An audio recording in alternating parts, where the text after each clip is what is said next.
Has anyone ever told you the secret to making a simple antenna device starting from an electrical terminal block? Normally, it is often used for connecting electrical wires, but in this video I'll show everyone how to turn it into a simple antenna device. To improve signal reception, I'll be using a 2x12 terminal block. Alright, let's get started and build it together. Based on the structure of this 12-phase terminal block, there are 2 connection points between each phase. I will cut one of those connections so the terminal block can be shaped into an arc while still maintaining the connection between the phases.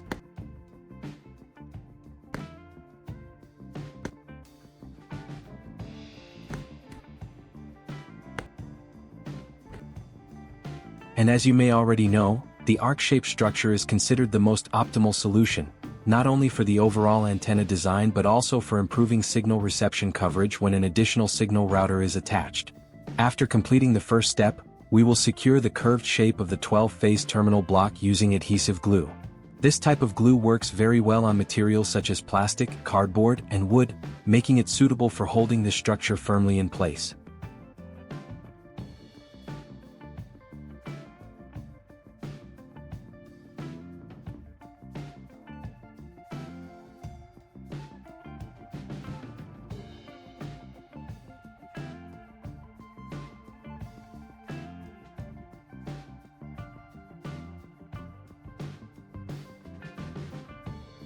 The signal routers I mentioned earlier are actually aluminum rivets that you've probably seen many times before.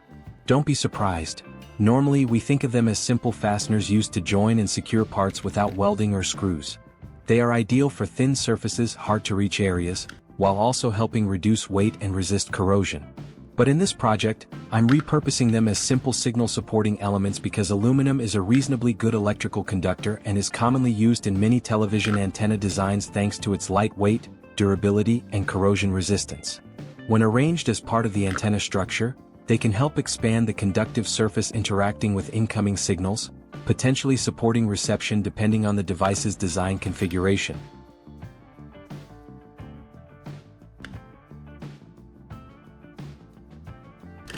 The 10 rivets have now been secured to the outer side of the terminal block's curved structure. Next, we will work on the inner side of the arc to connect these routers together. This is a copper wire shaped into a special structure so it can be easily fitted onto the inner side of the arc while linking the phases of the terminal block together. Copper is widely considered a very good signal conducting material, so overlooking this detail would be quite a missed opportunity.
Earlier, I left one phase open at the beginning and one at the end of the terminal block for convenient wire connection later.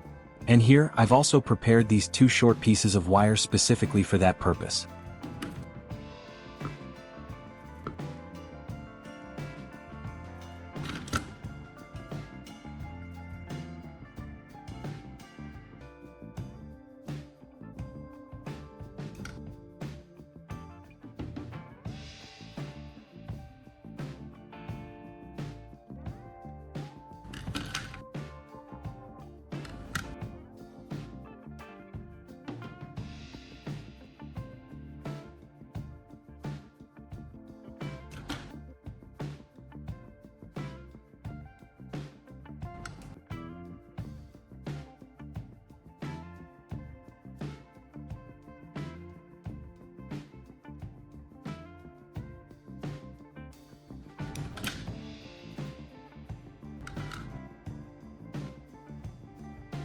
This is a sturdy plywood board that I'll use as the base for the antenna device. Besides making the whole structure stronger and more stable, wood also tends to have minimal impact on television signal reception in this setup. So overall, it fits this project for two very clear reasons. And in my opinion, using hot glue to secure and assemble the parts together is a fairly practical choice, because it allows for quick application, convenient adhesion on different surfaces, and makes adjusting and securing components during assembly much easier.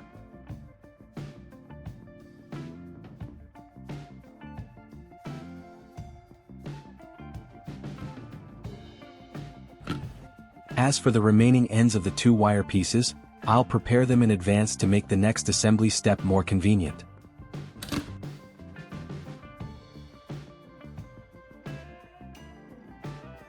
In my right hand, I'm holding a positive electrical plug connector, and now I'll attach each end of the two wire pieces to this connector to make the next connection step more convenient. This type of connector is commonly used to create quick electrical connections, making assembly, removal, and component linking cleaner and more convenient during use.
In my left hand is a negative electrical plug connector.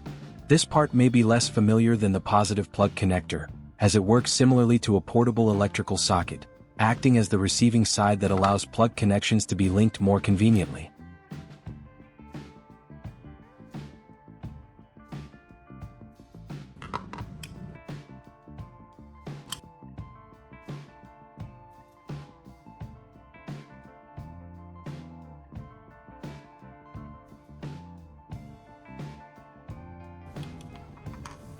Next, I have prepared a coaxial cable here. This type of cable is commonly used for transmitting television and high-frequency signals with good stability while helping reduce interference during transmission. One end will be prepared to connect with the negative electrical plug connector, making the connection to the antenna device more convenient. The other end will be handled later to connect with the TV.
This is a female F-type cable connector.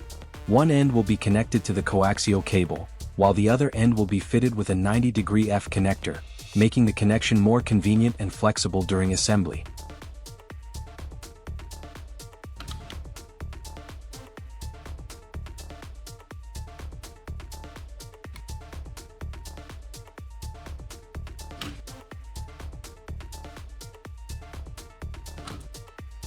This is the 90-degree F connector I mentioned earlier.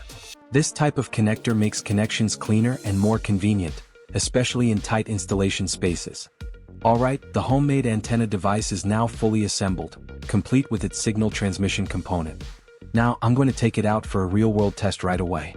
And before connecting the homemade antenna device to the TV, I'll check the TV first to avoid the test results making people suspect any kind of cheating. As you can see, the TV is currently showing no signal.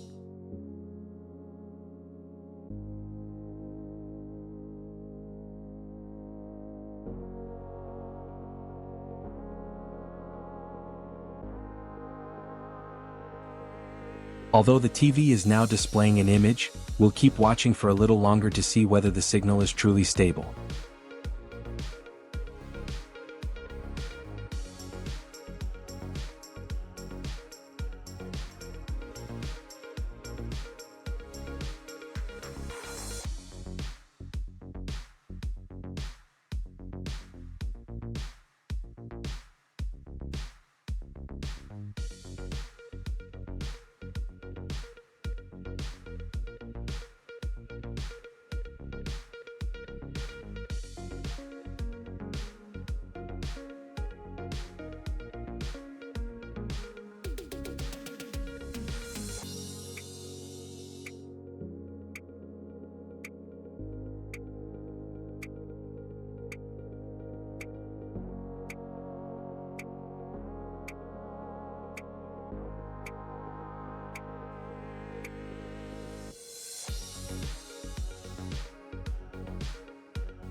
Although we've waited a little longer and nothing unusual seems to have happened, just to be more certain, I'll go around to the back, disconnect the connection, and plug it in again for another check.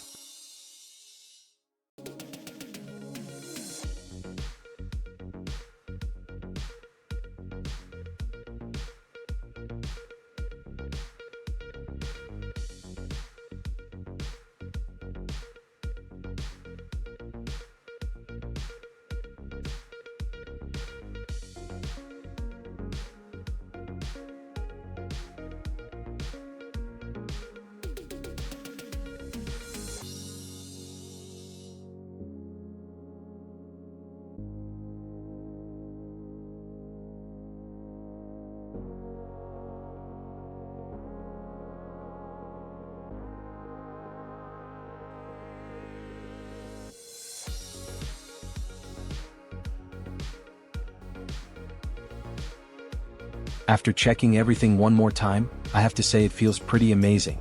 The signal remains stable, and the image continues displaying without anything unusual happening. Honestly, this result is quite surprising, considering the entire device was built from familiar materials that most people would never think to use this way. From the terminal block, aluminum rivets, and copper wire to the small connection components, everything came together to form a homemade antenna that actually works for its intended purpose.